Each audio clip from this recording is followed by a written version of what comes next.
Atenção mulheres, já ouviram falar de Amora Miura com isoflavona? Considerado um ótimo repositor hormonal natural, Amora Miura combate a irritabilidade, tensão pré-menstrual ou tensão nervosa, combate sintomas da menopausa e ajuda a combater o estresse. Amora Miura com isoflavona combate colesterol ruim e é um produto feito especialmente para você mulher. Fale conosco pelo WhatsApp 987763030, 987763030, 987763030. Você está se sentindo cansado, fadigado, sem ânimo? Então você tem que usar o polivitamínico Vitamix, que combate cansaço físico e mental, esgotamento físico e o desânimo. O Vitamix combate a impotência sexual. É isso mesmo que você ouviu. O Vitamix combate a impotência sexual em homens e mulheres. Ligue já 987763030 ou mande mensagem no WhatsApp 987763030, 987763030. Onde eu for a tua bênção seguirá, onde eu colocar as minhas mãos prosperará, a minha entrada e a minha saída bendita será, pois sobre mim há uma promessa. Levante as mãos e fale: prosperarei, transbordarei, os meus celeiros fartamente se encherão, a minha casa. Bom dia, povo de Deus, a graça e a paz do Senhor Jesus para você que está na TV Metrópole, canal 16. Mais uma edição do Manhã de Bênção está entrando no ar. Eu sou Breno Almeida, é um prazer ter a sua companhia nessa programação maravilhosa. Quero pedir a você, dá tempo ainda, hein? Você ligar para alguém, mandar uma mensagem no WhatsApp, falar para o teu vizinho, sintonizar aqui na TV Metrópole, canal 16, para ouvir uma mensagem, para ouvir testemunhos, para ouvir a resposta do quadro Sem Papas na Língua. Tudo isso daqui a pouquinho aqui na nossa programação. Mas antes, eu quero iniciar mandando um cheiro, um abraço para você que esteve ontem, na quinta-feira de campanha no Ministério Nova Vida, quinta-feira libertando a minha família do cativeiro. Foi um daqueles cultos, olha, céu na terra, tremendo. A palavra falou aos nossos corações, o momento de clamor foi poderoso, tremendo, gente chorando, derramando o coração na presença de Deus. Foi algo assim do céu, extraordinário. Por isso eu quero te fazer um convite.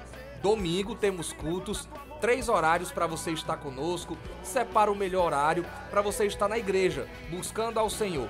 Domingo pela manhã, 8h30 da manhã, é o devocional. Pastor Márcio Prado está aguardando você lá na Vila Peri, na Cônego de Castro, 19h20, 8h30 da manhã. Começa cedo, termina cedo, é um excelente horário para você estar conosco. Você quer um pouquinho mais afastado de Fortaleza? Vem estar conosco no domingo pela manhã. Domingo à tarde, às 17h30, é no Maracanaú à tarde, hein? 17h30, 5h30 da tarde, Avenida Padre José Holanda do Vale, 15h55. Também com o pastor Márcio Prado pregando a palavra de Deus, orando, clamando e apresentando a tua família ao Senhor. E o terceiro culto do domingo é lá na Vila Peri, na Cônego de Castro, 19h20, também com o pastor Márcio Prado pregando a palavra de Deus. Culto do mover de Deus, culto de celebração, de festa, culto da família no domingo. Então anotou aí, são 3 horários. Devocional, 8h30 da manhã, Vila Peri. Às 17h30, grande culto do mover de Deus em Maracanaú. E às 19h30, novamente lá na Vila Peri, na Cônego de Castro, 19h20. E nos 3 cultos, pastor Márcio Prado estará pregando a palavra de Deus. Então não fica de fora. E eu quero desafiar você. Nesse domingo, meu irmão, chama alguém, convida alguém, traz alguém para estar junto com você na igreja. Aquela pessoa que você conhece que está afastada, que está distante dos caminhos do Senhor, aquela pessoa que está passando um problema, uma dificuldade com os filhos, no casamento, na família, as portas estão fechadas.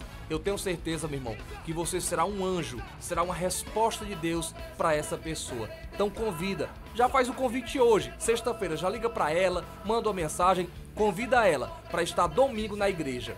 Se cada uma pessoa que estiver me ouvindo agora trouxesse uma pessoa no domingo, eu tenho certeza que seria uma alegria no coração de Deus, porque você seria um instrumento poderoso usado por Deus para alcançar as vidas. Então vamos fazer isso? Quero desafiar você.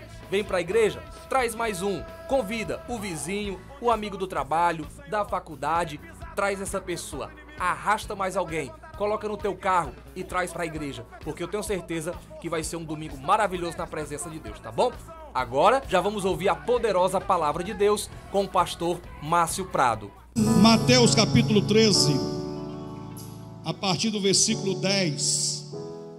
Aproximando-se dele, os discípulos disseram-lhe: por que lhes falas por meio de parábola? Respondeu-lhe Jesus: porque a vós é dado conhecer os mistérios do reino dos céus, mas a eles não lhes é dado. Ao que tem, se lhe dará e terá em abundância.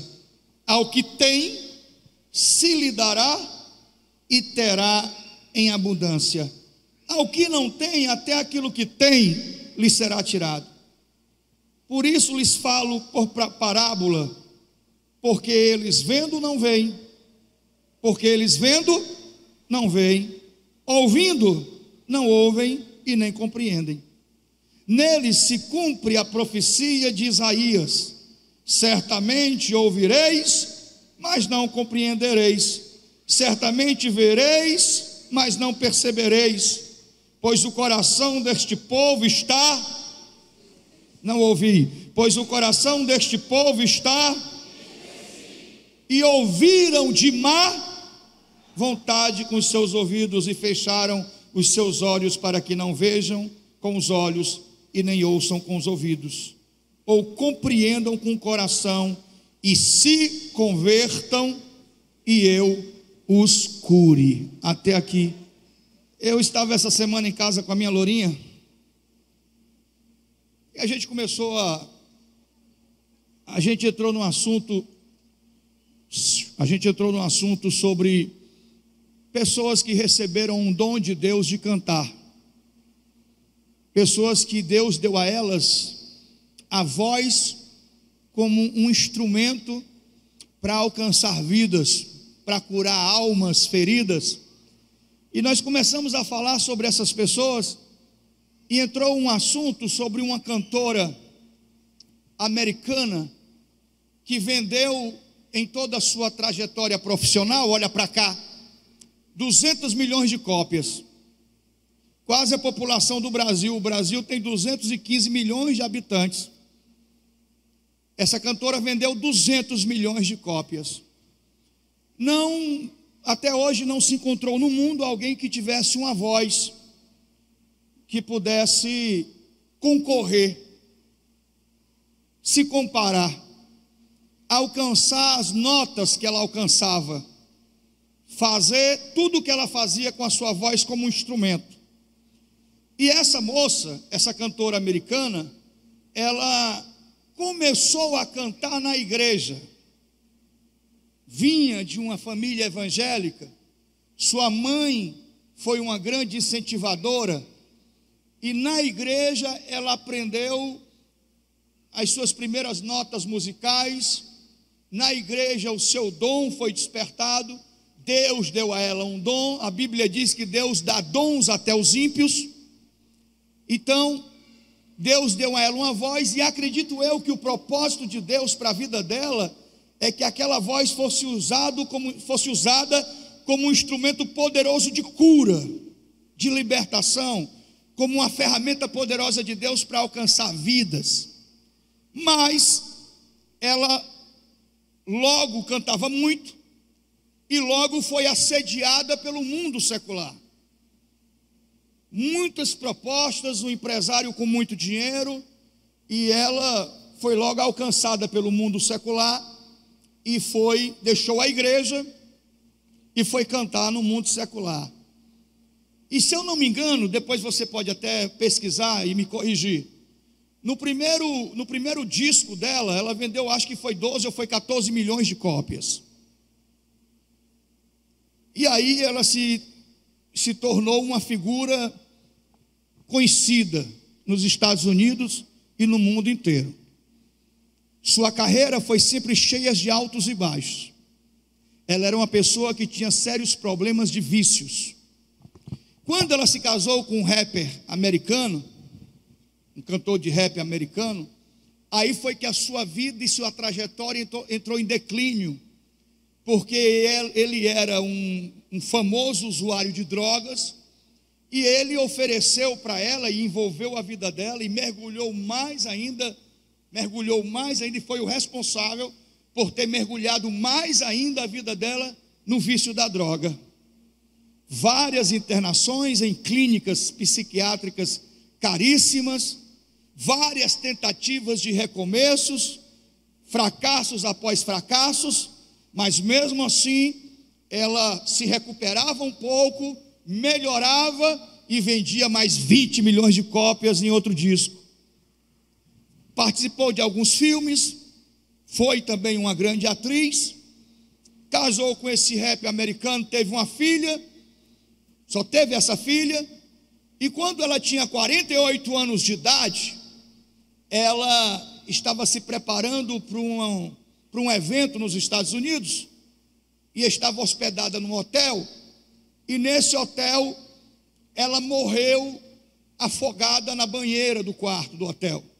Aos 48 anos, ela teve uma overdose, ficou muito drogada, uma quantidade muito grande de droga no seu sangue, ela desmaiou na banheira e se afogou e foi achada morta na banheira do quarto. Eu não sabia, eu soube ontem. 2 anos após a sua morte, a sua filha, que tinha 22 anos, tinha 20 anos quando ela faleceu, 2 anos após a filha tinha 22 anos, a sua filha morreu igual a mãe, drogada e afogada na banheira do próprio quarto, do mesmo jeito que a mãe morreu. Acredito que muitos sabem de quem eu estou falando. Eu estou falando de uma cantora americana chamada Whitney Houston, e eu poderia ter trazido muito mais exemplos, para a gente hoje pensar junto sobre esse tema que eu acho tão importante e tão despertador, que é o tema dos vícios. Olha para cá, porque quando se fala de vícios, pronto, Wagner, pode tirar, viu? Quando se fala de vícios, se imagina logo e se pensa logo em vício do álcool. Eu acredito que muita gente aqui sofreu com esse problema, como eu também sofri. Eu carrego comigo todas as sequelas de um filho que cresceu em um lar em que o pai era alcoólatra, e meu pai fazia coisas terríveis, eu não vou falar disso hoje. Pensa-se logo no vício da droga, da cocaína, da heroína, do crack. Quando se fala de vícios, já se pensa logo no vício da prostituição, no vício da pornografia, da pedofilia, nessas cadeias. Mas existem outros vícios que são muito mais perigosos, que atuam na nossa vida de maneira muito sutil, de maneira muito disfarçada, situações que estão presentes na nossa vida e a gente de repente não se desperta, não consegue discernir, não consegue mudar. E eu pergunto para você, por que muitas pessoas não conseguem se firmar? Por que muitos na igreja não conseguem permanecer? Por que outros nunca conseguem recomeçar? Ensaiam um recomeço, querem, têm desejo, mas não tem constância, não tem força. E aí eu queria conversar com a igreja sobre um vício que eu considero para a minha vida, eu não sei para a sua, mas eu considero um vício muito perigoso, que talvez você não dê muita importância, mas eu vou explicar para você o porquê que é perigoso. É o vício da preguiça.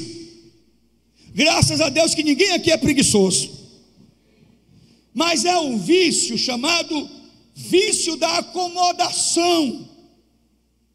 É se acostumar com certas situações, é se acostumar e se moldar a um estilo de vida, é alimentar um estilo de vida improdutivo. De repente você não entendeu que Deus tem sonhos para você, Deus tem projetos para você, Deus já preparou tudo, já está tudo preparado, todas as promessas de Deus e tudo aquilo que Deus tem para fazer na sua vida, já está tudo preparado. Só só falta ser alcançado por você. Mas algumas pessoas se anularam, se acomodaram, estagnaram e passaram a viver numa mesmice e alimentar essa mesmice. E aí, sem perceberem, um vício chamado vício da acomodação, da preguiça, começou a estagnar a sua vida.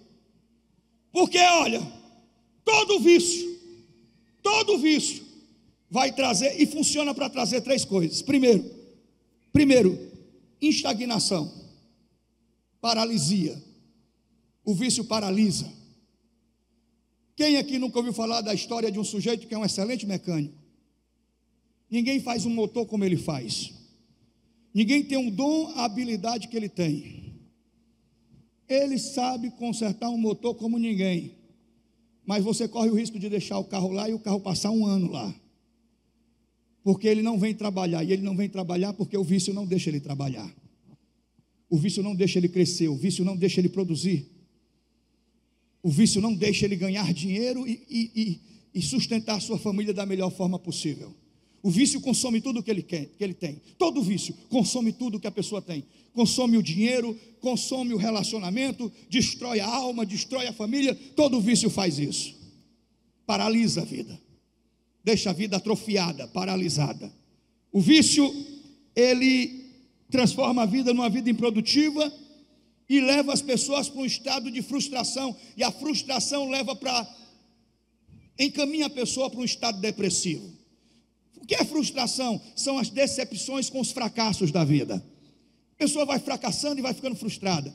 Vai fracassando em faculdade, fracassou. Comércio, fracassou. Empresa, fracassou. Casamento, fracassou. Frustração. Frustração joga a pessoa num buraco profundo de depressão.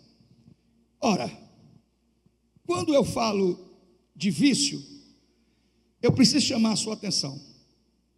Preste bem atenção no que eu vou dizer. Esse vício da acomodação, ele tem como principal objetivo transformar você em uma pessoa fria espiritualmente. Ele tem como principal objetivo arrancar você, distanciar você da presença de Deus. Então esse vício da acomodação, ele é cheio de estratégias. Ele trabalha com muita malícia, com muita estratégia. O vício da acomodação faz você perder seu tempo com coisas inúteis, consumindo lixo, ocupando a sua mente e horas de conteúdo inútil.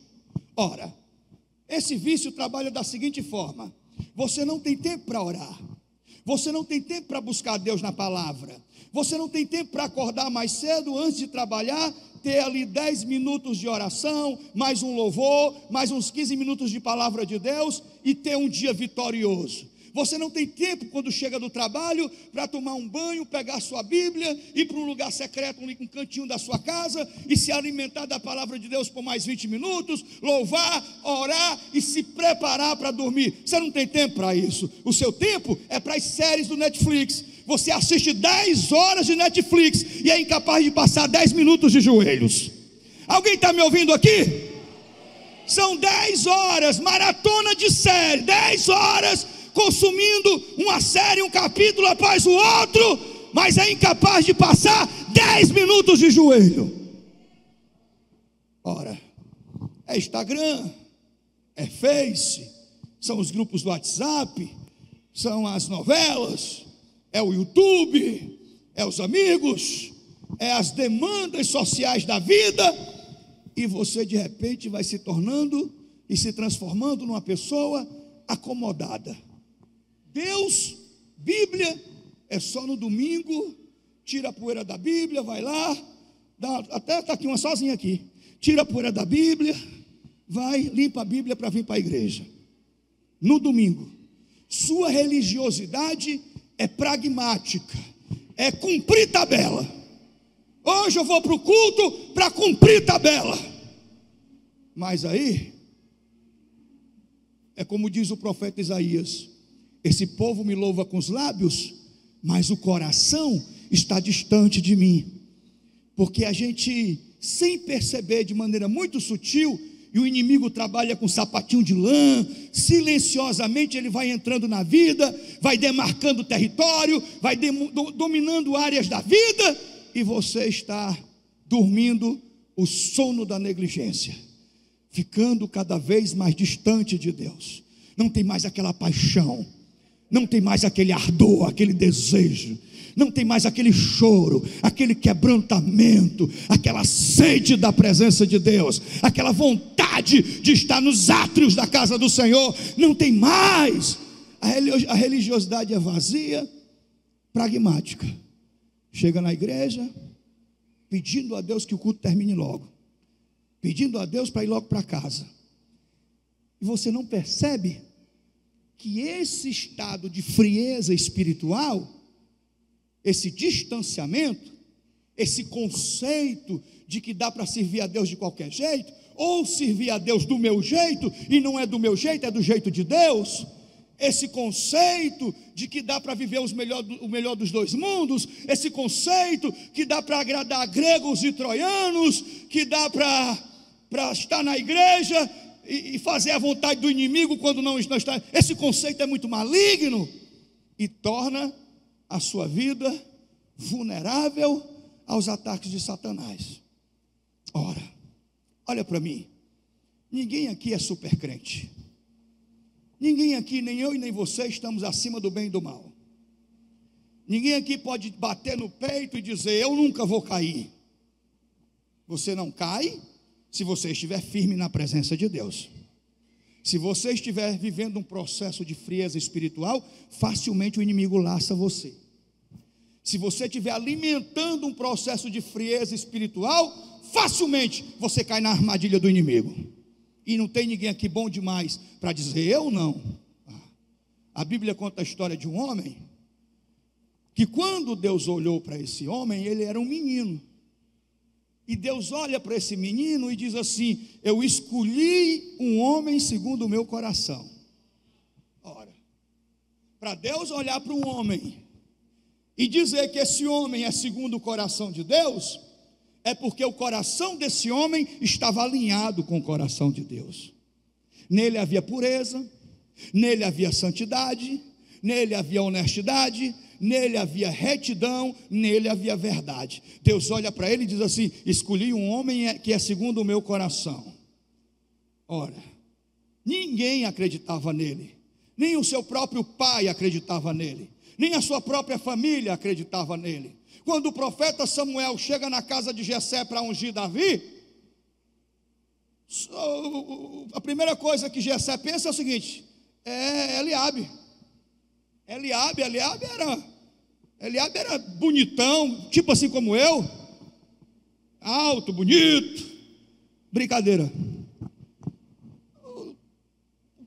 O Jessé pega os seus filhos, escolhe o primeiro, Eliabe, já é homem de guerra, já luta na guerra, já é um cara que tem músculo, tem força, tem porte de rei, tem aparência de rei. E aí o pai chama Eliabe, Samuel olha e pensa assim, é ele mesmo. Aí Deus fala assim, não é não, Samuel, não atente para a sua aparência, eu não escolhi esse. O homem olha para a aparência, mas eu vejo é o coração, não é esse. E aí passam todos os filhos, olha para cá, passam todos os filhos de Jessé, e Samuel diz, não pode ser. Acabaram todos os teus filhos? Aliás, Samuel diz, acabaram todos os teus filhos? E Jessé diz assim, só resta um. Mas não pode ser. É um menino, é um esqueleto humano, é dessa grossura. É um menino velho, um esqueleto humano. Os cabelos avermelhados, queimados do sol. É só um vem. Não pode ser. Então Samuel disse, manda chamar. Eu só vou sentar à mesa quando esse menino chegar. Aonde ele está? Ele está apacentando as ovelhas no deserto. Ele está trabalhando, diga isso, Deus não usa gente desocupada, diga isso, Deus não usa gente desocupada, Deus não usa gente preguiçosa, Deus não usa gente acomodada, Ele está onde? Ele está trabalhando, manda chamar Ele. Olha para cá, quando Davi chega, olha para cá, quando Davi chega, que se apresenta ao profeta Samuel, o profeta olha e diz: é esse, foi esse que Deus escolheu. A família diz: não pode ser. Os irmãos de Davi ficam inconformados com a situação. O pai e a mãe ficam sem entender nada. E aí o profeta unge Davi, e o Espírito de Deus se apodera de Davi. E aí vocês conhecem a história. Davi vence o gigante Golias. Davi olha para aquele homem com 4 metros de altura, quase a altura dessa caixa de som aqui, ó. Já pensou? Você acredita nisso? Era 4 metros de altura, a altura do gigante Golias. Olha o tamanho das costas do homem, olha o tamanho das pernas do homem, os braços do homem. O exército de Israel, alguns homens urinavam na roupa. Os homens corriam de medo, passavam mal. Acho que 4 metros de altura é isso aí mesmo, né? Mais ou menos, a altura dessa caixa de som. Você tinha coragem de encarar? Eu saía correndo, não vou mentir. Um homem desse tamanho. Mas Davi diz assim: quem é esse aí? Eu vou contra ele. Eu vou. Quem é esse incircunciso para afrontar o exército do Deus vivo? Eu vou entregar a carne dele para os urubus comer. Eu vou contra ele. Ora, todos conhecem a história. Davi mata Golias. Davi se torna uma figura famosa em Israel, se torna um homem de guerra conhecido. As mulheres de Israel cantam: Saul mata 1000, porém Davi mata 10.000. Saul mata 1000, é um grande guerreiro, porém Davi é um guerreiro 10 vezes melhor do que Saul. Como pode? Você lembra como eram as guerras naquele tempo medieval? Que um exército, você nunca viu um filme não? Olha para cá, você nunca viu um filme não? Um exército ficava de frente para o outro, o escudo aqui, a espada aqui, e ficava aquele exércitozão, 1000 homens de um lado, mais 1000 do lado de cá, um olhando para o outro, aí se misturava. Você nunca viu nos filmes não? Olha para cá, era assim. Davi, olha para cá, nunca foi ferido na guerra. Não há nenhum relato bíblico que Davi tenha sido atingido por uma flecha, ou por uma lança, ou por uma espada. Ele entrava e parece que ele era como um fantasma no meio da guerra. Os homens não conseguiam acertá-lo. Parece que tinha um monte de anjo ali ao redor do Davi. Olha para cá. Aí ele escreve um salmo, e no salmo ele diz o seguinte: aquele que habita no esconderijo do Altíssimo, a sombra do Onipotente descansará. Direi do Senhor: tu és o meu refúgio, a minha fortaleza, o meu Deus em quem eu confio. Certamente que o Senhor te livrará do laço do passareiro e da peste perniciosa. Ele te cobrirá com as suas penas, e debaixo das suas asas estarás seguro. A sua fidelidade será o teu escudo e broquel. Não temerás ao terror noturno, nem a seta que voe de dia, nem a peste que anda na escuridão, e nem a praga que destrói o meu dia. 1000 cairão ao teu lado, 10.000 à tua direita, mas tu não serás atingido.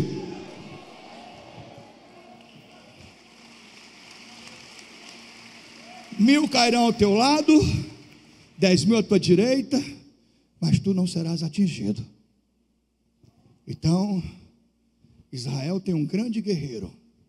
Não é um gigante, é um homem pequeno. Não é um homem musculoso, é um homem normal, mas cheio do Espírito Santo, e com um dom, um talento, uma habilidade de guerra, de manejo da espada, de estratégia de guerra, que é algo fora do comum. Deus pega esse homem desconhecido, faz dele rei de Israel, o maior rei que Israel já teve, o rei Davi. De repente, Davi é um homem rico, olha para cá, é um homem bem sucedido, é um homem que se pode dizer assim, que profissionalmente alcançou tudo na vida que um homem poderia alcançar: fama, notoriedade, riqueza, fortuna, tem esposas, tem filhos e filhas, um homem de sucesso, um homem bem sucedido. Quem colocou Davi no trono de Israel? Deus. Quem ungiu Davi? Deus. Quem capacitou Davi? Deus. Quem deu a ele dons e habilidades? O Senhor. Quem deu a ele sabedoria? O Senhor. Quem deu a ele força? O Senhor. Quem o colocou no topo? O Senhor. Mas Davi, olha para cá, começa a sofrer de um problema presente na vida de muita gente. Ele começa a alimentar um vício chamado preguiça, um vício chamado acomodação.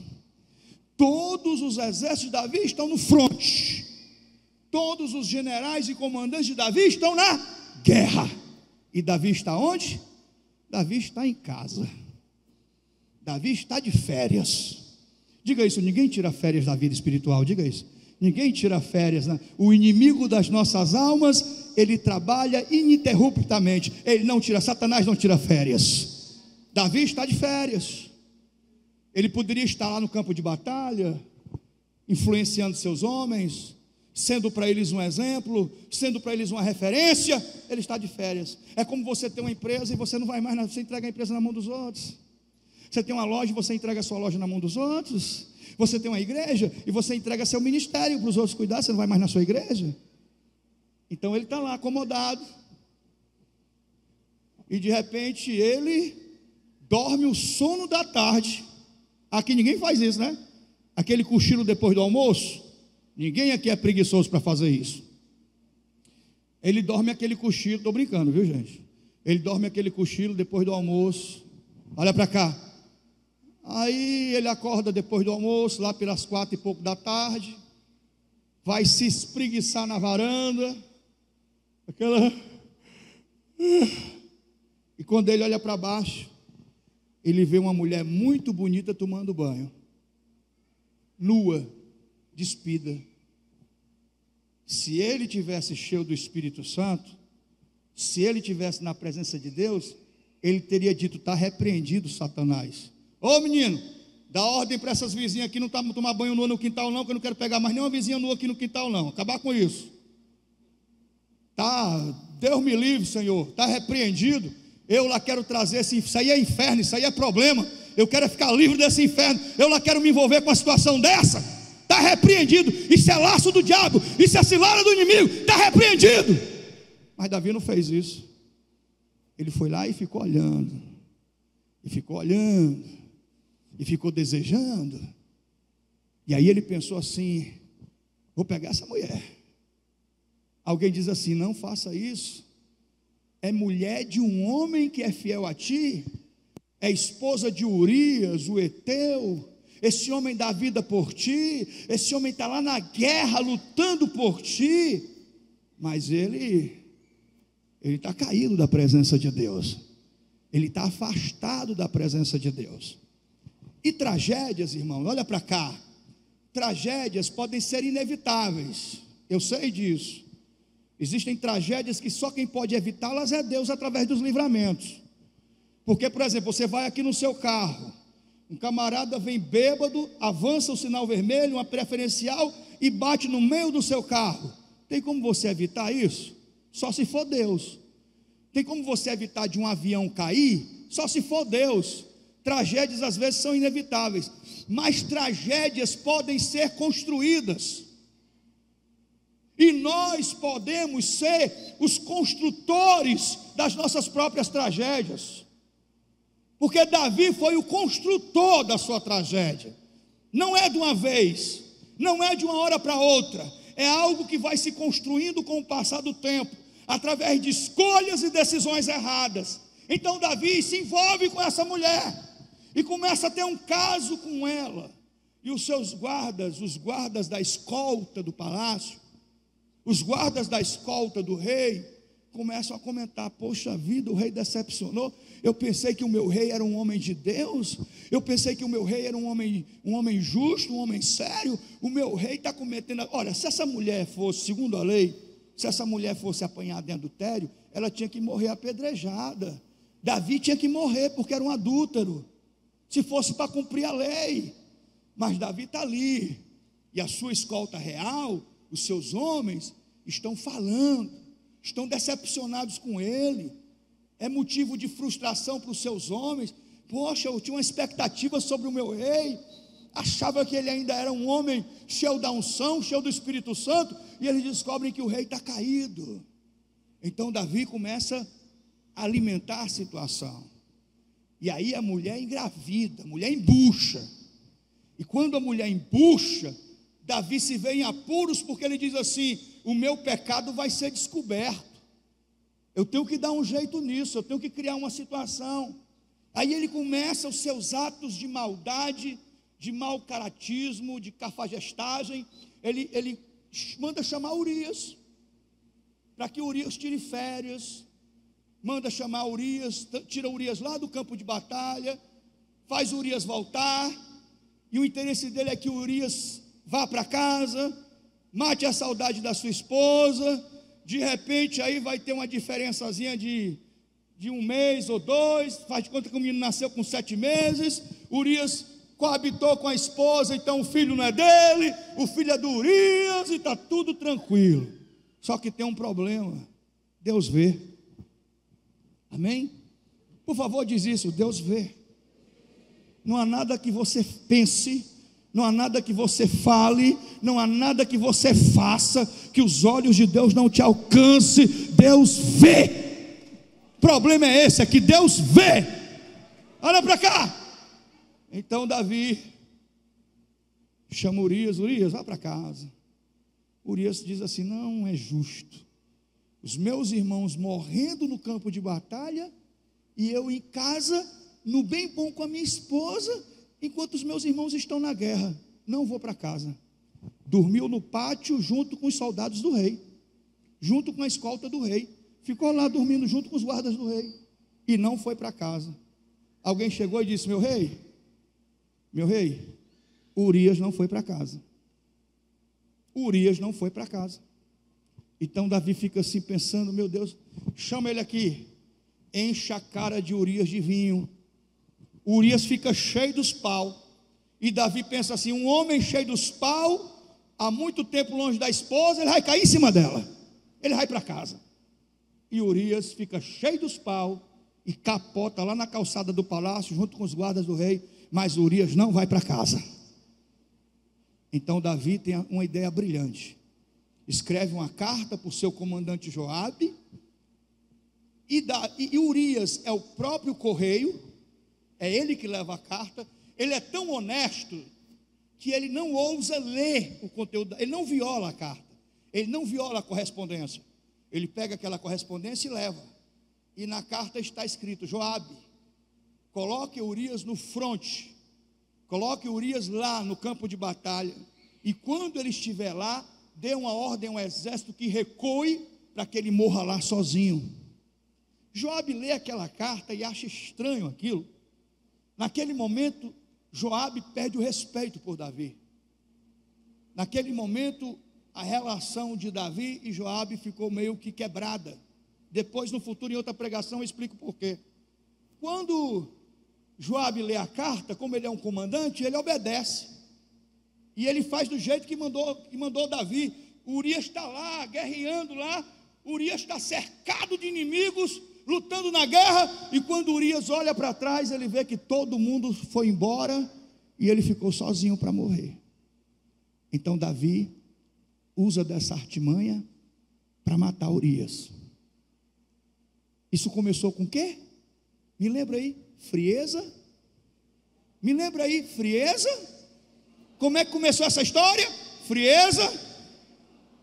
Como é que alguém que é segundo o coração de Deus, olha para cá, um homem que é segundo o coração de Deus, se descaracteriza de tal forma que se transforma num monstro, se descaracteriza de tal forma que se transforma numa fraude, num mau caráter, que para todo mundo parecia ser uma coisa, mas na intimidade era capaz de coisas malignas e perversas.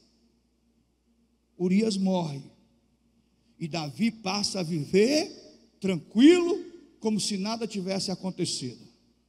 Está tudo muito numa boa, só que tem um problema. Deus vê. Amém? Sacode quem está do teu lado. A grande questão é essa, que Deus vê. Ele vê tudo, Ele sabe tudo. Ele sabe quem você é aqui, Ele sabe quem você é quando você está sozinho. Ele sabe aonde você anda, com quem você anda, o que você faz. E você pode esconder de todo mundo, mas de Deus ninguém esconde. Davi está lá um dia, no seu trono, sentadão lá no palácio, uma fila de gente para ele atender. Ele é rei, ele tem que julgar a causa do povo. De repente aparece um homem lá no meio da multidão, lá por trás, um homem de baixa estatura, é o profeta Natã. Natã veio visitar o rei. O rei olha para Natã e se alegra. Epa, está repreendido. Natã aparece Davi. Natã, venha meu profeta, venha. O que é que eu posso fazer por você? Ele disse, olha para cá gente, tá bom, olha para cá, vai cair não a caixa, olha para cá. Ele olha para o profeta e diz, o que é que o meu profeta deseja? O Natã disse, rei, eu trouxe uma causa para o senhor julgar. Eu estou muito inquieto com o problema, eu estou muito inquieto com a situação, e eu trouxe uma causa para o senhor julgar. É porque tem um homem aqui no reino, um homem muito rico, um homem que tem muitas posses, um homem que tem muitas propriedades, muito dinheiro, muito poder. Esse homem possui muitos rebanhos, muita riqueza. E esse homem tem um servo que trabalha para ele há anos. É um homem extremamente fiel a ele. E esse seu servo, meu rei, ele tem uma ovelhinha. Essa ovelhinha é de estimação. Essa ovelhinha dorme na cama com ele e com os filhos. Essa ovelhinha come na mesa com eles. Nasceu dentro de casa, de estimação. E o senhor acredita, meu rei, que esse homem rico recebeu um hóspede, e em vez dele pegar um animal do campo e matar e oferecer para o hóspede, ele pegou a ovelhinha de estimação, matou e ofereceu para o hóspede. Davi, quando ouve essa história, fica furioso. Foi mesmo, Natã? Quem é esse infeliz? Quem é esse infeliz que eu vou obrigar ele a pagar 100 vezes mais? É digno de morte um infeliz desse. Natã olha para Davi e diz, esse homem é você. Esse homem é você. E assim diz o Senhor, eu te tirei do anonimato. Você não era nada, você não era ninguém. E eu te dei poder, te dei riqueza, te dei fama, te dei glória. Fiz de ti um poderoso general de guerra, um poderoso homem de guerra. Fiz de você rei de Israel. Te dei esposas, te dei concubinas, te dei filhos e filhas, e muito mais eu te daria se você me pedisse. Mas você, Davi, você desprezou a minha presença, você desprezou a minha palavra, você deu as costas para mim, você abandonou a fé, você esfriou e deixou o inimigo cercar a sua vida. Você não vai morrer. Davi se ajoelhou e disse, eu sou digno de morte, e o profeta disse, você não vai morrer, porque o Senhor já perdoou o teu pecado. Mas a criança que está no ventre de Betseba, essa criança não vai vingar, e a espada jamais se apartará da tua casa. Até hoje Israel vive cercado de inimigos por todos os lados. Nunca a espada se apartou de Israel. É fato. Só que a criança que Betseba estava esperando, ou Betsabá, como queira, a criança nasceu, adoeceu e ficou muito doente, e Davi se cobriu de cinzas, vestiu roupa de saco, se trancou num quarto, jejuou, chorou, clamou, mas a criança morreu. A criança morreu. A criança não sobreviveu. Depois de algum tempo, um dos filhos do rei, olha para cá, um dos filhos do rei, chamado de Aminon, se apaixona pela própria irmã. Quer porque quer a irmã, quer porque quer possuir a irmã. Inventa que está muito doente, pede que a irmã vá até a casa dele para cuidar dele. Ele se aproveita da situação e estupra a própria irmã. É um estuprador, filho do rei. E a irmã que foi violentada entra numa depressão profunda, quer se matar, quer morrer. Nenhum homem de Israel vai mais casar com ela, é um escândalo. Davi tinha que punir Amnon, tinha que castigá-lo e ser um exemplo, mas o rei não tem mais moral. O rei não tem mais moral para dizer assim: faço o que eu digo, mas não faço. Não, esse conselho não funciona. Faço o que eu digo, mas não faço o que eu faço. O meu filho vai fazer o que eu faço, ele vai copiar o meu exemplo. Faço o que eu digo e não faço o que eu faço. Isso não funciona. Então, Absalão, olha para cá, que o nome está quente, não é? Que o nome é Absalom, aquele que promove a paz. Quando Absalão nasceu, o rei segurou e disse assim: o seu nome será Absalom, aquele que promove a paz. Pois é, Absalão foi aquele que promoveu a guerra, porque ele chegou para o pai dele e disse: pai, minha irmã não vai ficar humilhada assim não, pai. Esse cara estuprou a minha irmã, ele vai sair impune. Minha irmã está com depressão, está doente, está querendo se matar, não sai de dentro de casa, está humilhada, todo mundo está falando dela, e esse cara vai ficar impune, pai. O senhor vai empurrar para debaixo, é isso que o senhor vai fazer? O senhor não vai fazer nada. E Davi não faz nada. Então Absalão marca um almoço, chama todos os seus irmãos para o almoço, inclusive o Amnon, e quando o Amnon está sentado na mesa, no almoço, na casa de Absalão, Absalão vai lá e mata o próprio irmão. E aí Davi se revolta. Davi, eu não quero nunca mais ver Absalão na minha frente. Esqueça que você tem um pai. Eu vou esquecer que você existe. E ele manda Amnon, aliás, ele manda Absalão, que matou Amnon, ele manda para o exílio, para o ostracismo. Alguns anos se passam, mais ou menos uns 12 anos se passam, e Absalão começa a dizer: diga ao meu pai que me receba, diga ao meu pai que eu quero ter uma audiência com ele, diga ao meu pai que eu quero ficar frente a frente com ele, diga ao meu pai que ele me receba, nem que seja para ele tirar a minha vida, diga ao meu pai que me receba, nem que seja para ele me matar. Então Joabe traz os recados de Absalão, e Davi disse: eu não quero mais conversa com ele, eu não quero mais ver ele na minha frente, eu não quero mais, ele morreu para mim. Davi dá o desprezo, permite que Absalão volte até a morar em Israel, mas dá o desprezo para Absalão. Absalão quer ter uma conversa com o pai, quer lavar roupa suja, quer pedir perdão, mas o pai vai sendo indiferente com ele, então ele vai ficando revoltado, ele vai alimentando essa revolta. Então, para todo mundo que ele chega, ele envenena. Para todo mundo que ele chega, ele fala mal do pai dele. Para todo mundo que ele chega, ele vai lá contaminando. A insatisfação dele vai contaminando todo mundo. O rei não está preocupado com ninguém. O rei não quer saber de ninguém. O rei só quer saber da prostituta dele. O rei não quer mais julgar a causa de ninguém. O rei só existe Betsabá. O rei não liga mais. E aí, ele foi causando uma divisão. Os agricultores, os camponeses, começaram a ficar do lado de Absalão. E Absalão provoca a primeira guerra civil, uma guerra contra o próprio pai. Absalão forma um exército. Só que o exército de Absalão é um exército de agricultor. E o exército de Davi são homens de guerra. Os valentes de Davi, você nunca ouviu falar dos valentes de Davi?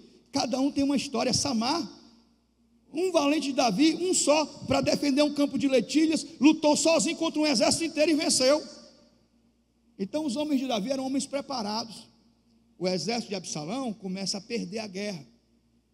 E Absalão era alto, e a Bíblia diz que ele era bonito, do alto da cabeça até a planta do pé. Absalão era, e ele era nazireu, ele tinha um voto de nazireu, seus cabelos eram longos. Absalão monta numa mula e sai fugindo da guerra, porque os homens de Davi estão atrás dele, pega e não pega, e ele sai fugindo na mula, se engancha pelos cabelos e fica enganchado numa árvore. Então alguém diz assim: Joabe, Absalão está ali, ó, enganchado. E então Joabe vai até lá e dá ordem para que matem Absalão. E alguém vai lá e mete a espada no peito de Absalão e mata Absalão. E o rei está no local esperando notícia. E lá vem a notícia, vem os mensageiros, e o rei fica perguntando, olha, ele não quer saber da guerra, ele não quer saber quem ganhou, quem perdeu. Ele pergunta, o meu filho Absalão, porque Davi tinha dado uma ordem, não toquem na vida do filho do rei. Ele tinha dado uma ordem para todos os seus generais, não toquem na vida do filho do rei, tragam ele para mim vivo. Eu quero que vocês tragam ele para mim vivo. Só que Joabe não obedeceu a ordem, dessa vez ele não obedeceu. Ele tinha perdido o respeito por Davi. Então eles matam Absalão. E quando Davi recebe a notícia, rei, nós fomos vitoriosos, rei, nós vencemos a guerra, rei, vamos celebrar, vamos fazer festa, nós vencemos a revolta dos inimigos. E Davi pergunta, e o meu filho Absalão? Então alguém diz para ele, que seja feito com aquele jovem, seja feito com todos os inimigos do rei. Absalão está morto, meu rei. Então Davi rasga as suas vestes, rola pelo chão, ele chega a uivar. Ele tem, sabe aquilo que o cachorro faz quando está chorando? Ele chega a uivar, rolando pelo chão, gritando, se batendo e perguntando, quem me dera ter morrido por ti, quem me dera ter morrido em teu lugar, meu filho Absalão. Sabe qual é a tristeza de Davi? Sabe qual é a revolta de Davi? É que ele sabe que tudo aquilo que aconteceu era culpa dele. Ele sabe que tudo aquilo que aconteceu foi culpa das suas escolhas e das suas decisões. Ele não trouxe só Betseba para dentro da sua vida, ele trouxe o inferno para dentro da sua vida. Ele trouxe o caos para dentro da sua vida.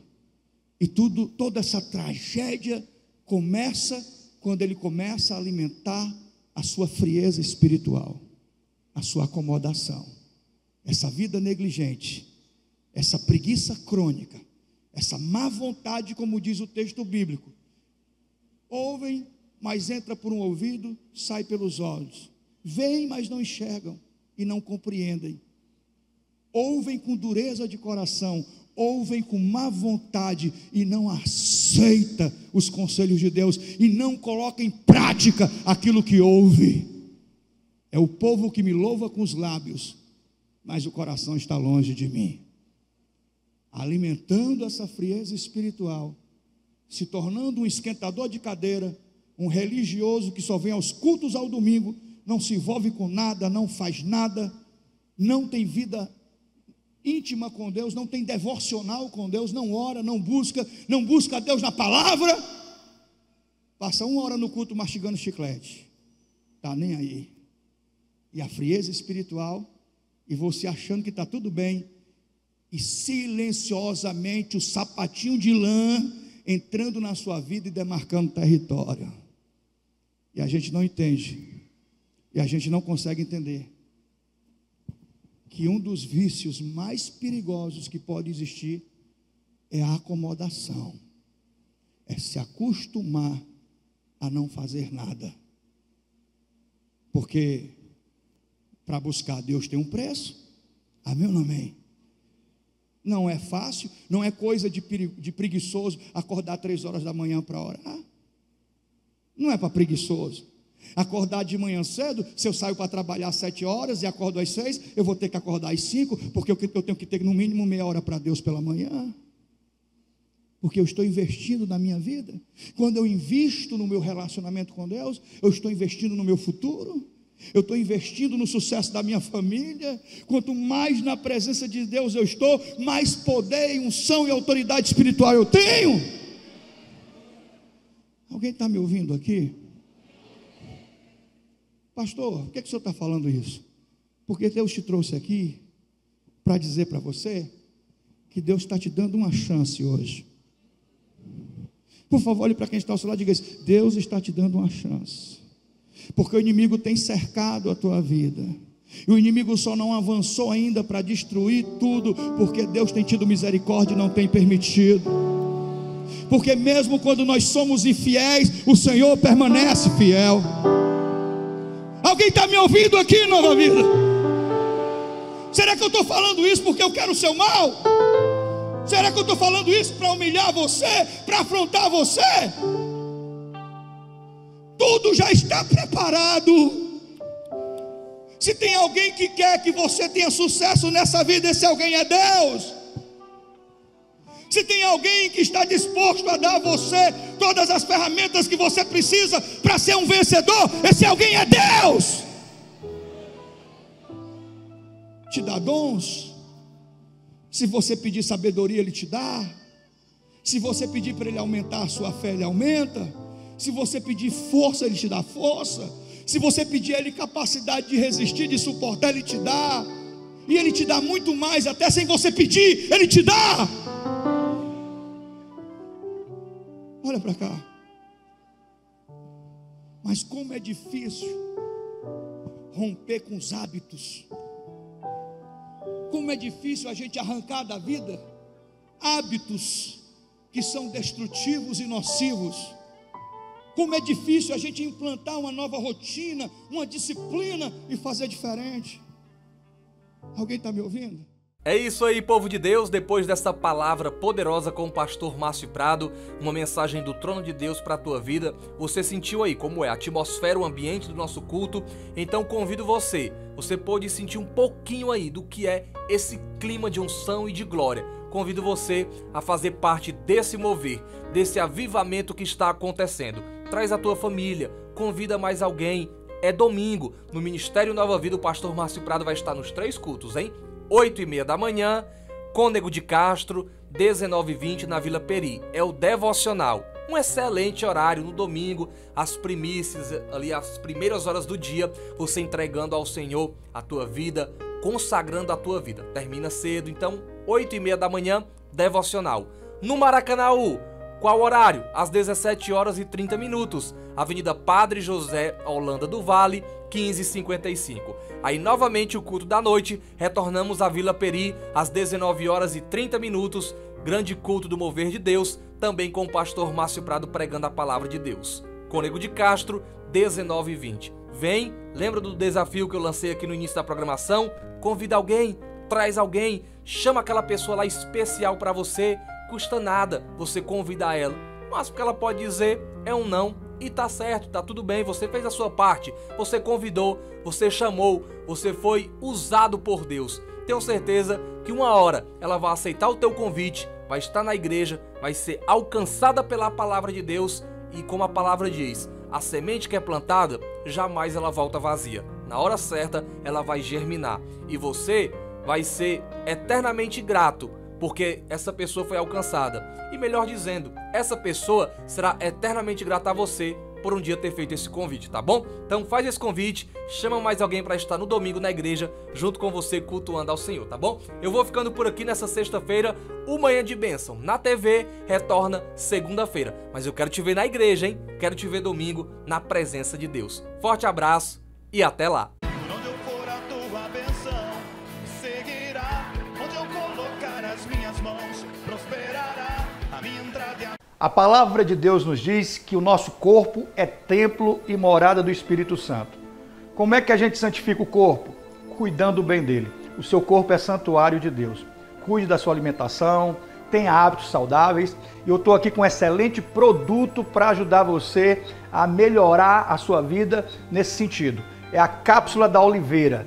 Ajuda no seu emagrecimento, você quer perder peso? É um excelente produto que vai te ajudar. Ajuda a combater algumas doenças que atacam o coração, atacam o sistema circulatório, atacam os ossos, os rins. É a cápsula da oliveira. É um excelente produto, é imperdível. Você pode adquirir pelo telefone, pelo zap, você liga, a gente manda deixar na sua residência, sem nenhum custo. Basta você entrar em contato com a gente pelo 8776-3030.